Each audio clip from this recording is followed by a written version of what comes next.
welcome to the channel. Thank you everyone for tuning in. So today's video is going to be a triple watch unboxing. Realistically, it's just two. There's one that you guys have already seen, but I'll tell you why I bought it and why I'm doing a video. And these watches are actually bought on the last AliExpress sale, but it's taken forever for them to get here. They only arrived here a couple of days ago. I believe there was some issues with shipping. Usually my watches arrive in under 2 weeks. China shipping is actually that good now, but of course you do get issues from time to time. Now, I've just given myself a bit of a panic attack because I've looked at all the watches I've got to review. I'm going to tell you right now, I've got over 20 watches that I need to review, so I probably have bitten off more than I can chew. So that means I think I've got to knuckle down, put my head down and just bang out all these videos. So this is a triple unboxing. I'll do another video of another triple unboxing, and then I've got another couple of videos of unboxings and reviews to follow up. So yeah, just bear with me guys while I get through all this stuff. And plus, yeah, I don't know, I don't want to go into it because it's too much now. Feeling slightly overwhelmed. So let's stop talking nonsense, let's get into it. So all these three watches I got from the same store. Now the reason I bought them from the same store is number one, saving on cost, of course, shipping. But this particular store has a pretty decent deal on at least two other watches I'm going to show you. So let's start off with the one in the middle. It's an orange box. It's actually my first watch from this brand. You guys should know this brand. It is fairly popular. They make fairly good quality watches as well. When I say fairly good, the ones I have seen, they make really good watches. Now this is Rhuldland, right? I'm sure that's how you say it. Even if it's not, I don't really care at this point. So this is Rhuldland. So this is Rhuldland's. So this is Rhuldland's. That's a mouthful to say. So this is Rhuldland's flyback chronograph. So those of you guys that know, this is a homage to the BP Air Command, and there's only been another watch brand that has homaged this particular design, and that has been the Suges chronograph, right, which I covered on this channel. I'll put a link, in the top right hand corner. And that was a really well made watch, and this is why I wanted to get the Rhuldland. It came out not too long after that, but searching on YouTube you can't find too many reviews, so this is what I have for you guys. Initial impressions on this watch: it does have really good build quality, it does have really good finish from what I can see. Rhuldland are known for really high-end build quality from what I've seen from other reviews. They've got some pretty decent models. With this particular one, like I said, the finishing on the case looks pretty decent, and I'll go through the specifications for you guys right now. Specs wise, you do have a 120 click unidirectional bezel with a ceramic insert.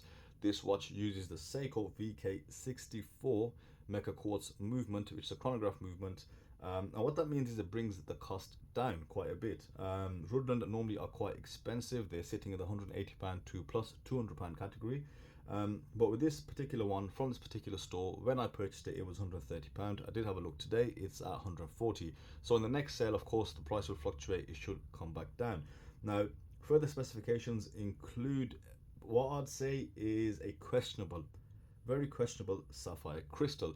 The reason I say that is I've been using my tool that I have, and it's barely giving me a reading. It's just moving up by 1 bar, and in comparison to other sapphire crystals that I checked it with, the bar was moving up quite a bit. So this may be sapphire coated perhaps, or mineral. I'm not going to scratch it to test it because a lot of these models I do sell back on, so I don't want to really damage the watch. So that being said, as I said, the crystal is quite questionable on this. It does feel like glass, that's all I can say. Ceramic insert there.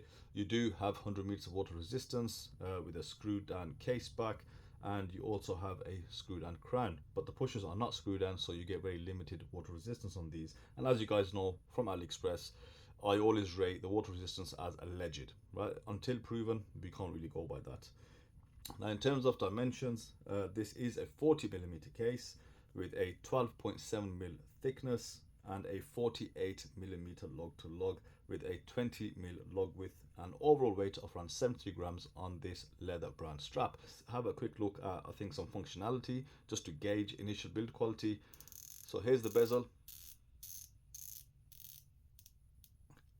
Yeah, it's a bit rattly, the sound, and from what I can recall, the Suges bezel, it was a bi-directional bezel, and that was one of the best bezel actions I've actually felt on a watch. This in comparison does have a tiny bit of play, does have a bit of movement in there. It's not solid. I mean, the first experience with Rhuldland on the bezel, I'm not too impressed, but I do know the other watches are supposed to be better. Chronograph, yeah, positive click, that works as it should, snaps back into place. And yeah, I mean, a note on the bezel markings. A lot of people did say it's the wrong way around, this and that. I think this is a countdown timer, but it is similar to the BPA command. I know somebody mentioned in the comment section why it's like this. I mean, I'm not that much of a buffing on bezel markings. I learn as I go along, you know, as much as you guys. So I do still have quite a lot to learn about these watches. So this is the Hroudland chronograph, or they call it the flyback chrono. So we're gonna put this away, and I will do the full review on this. The dimensions are much better than the Suggest, so this might be a really good alternative. Next up, I've got a very cheap box here, and this is my first Tandorio as well, so a couple of firsts for the channel from AliExpress. And this is, you guys probably have guessed it, this is the Serica homage. I was going to say the iPose homage, because iPose are the first ones to actually do this, or X&Out as we now know them. So £60 for the NH35. You do have a few color variants, as did the X&Out version. And you do have the PT5000 coming in at just under £100. Now Tandorio offer excellent value for money from what I can tell. What's put me off them is that in the pictures they don't seem as well built. Now I'm a firm believer in, you know, if you buy cheap, you buy twice. Now the feedback though from, you know, you guys, subscribers and comments on, you know, the stores, etc., people seem to be loving them, but there has to be a slight difference in quality. So which is why I won't be doing a full review on this. I'll be doing a comparison, because I've still got my X&Out or the iPose Serica homage, and this is going to get a, you know, full-on comparison, and we're going to see which one is better. Now initially I can see just some subtle differences, but is it enough to warrant spending, you know, all the extra for the iPose? Someone like me will say yes, because as I've come to know through my time reviewing watches and also being a watch enthusiast, the money does go somewhere. It's not for no reason, right? We know China can give us crazy value for money watches, but sometimes on certain things which I'm particular about, it's worth spending the extra. Even if it's £100, it just leaves you feeling a lot better. But if the difference is that vast, if the difference between these two isn't that much, we're gonna find out. Let's just give you a complimentary bezel click recording.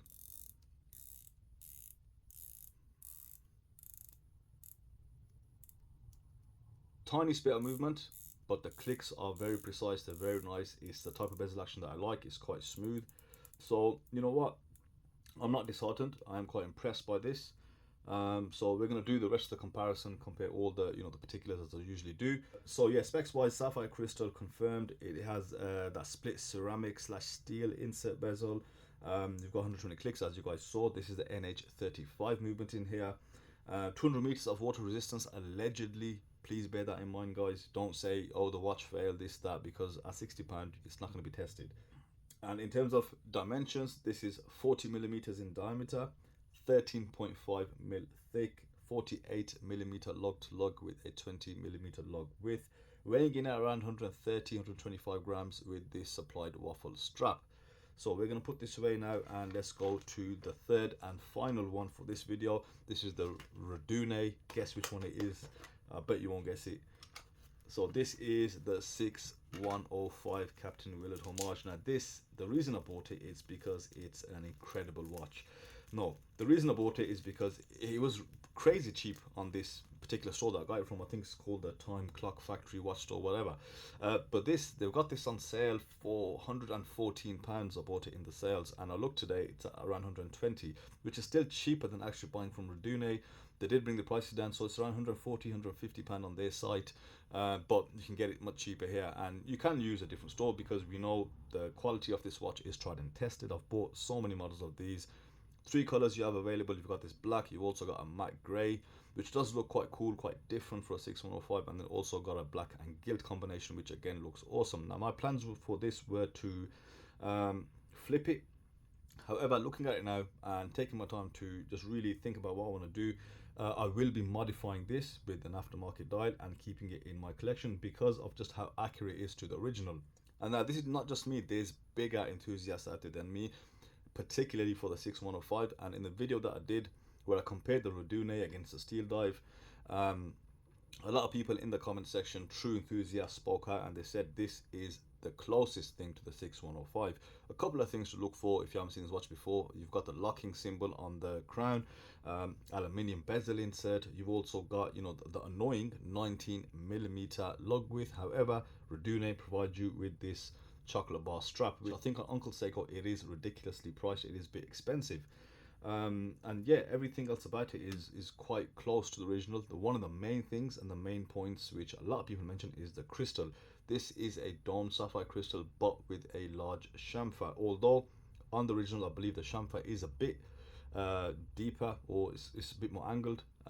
This is the closest you can get it, so this definitely will be staying. As I said, I'll modify this and then just put it in the box, because yeah, you need to have a 6105. Quickly on the specs: sapphire crystal, aluminium bezel, 120 click unidirectional bezel,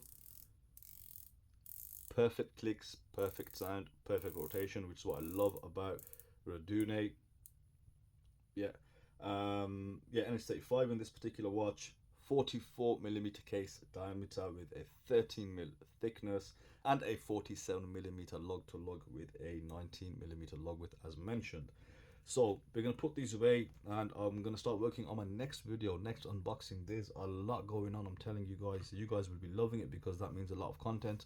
So I'll be posting up very regularly. I'd say, I don't know, maybe a video every other day. So again, make sure you subscribe so you can see all these videos that are going to be coming out. So that's it for this video. Thank you guys for watching. Let me know in the comment section below your thoughts on these watches, and I will see you in the next video.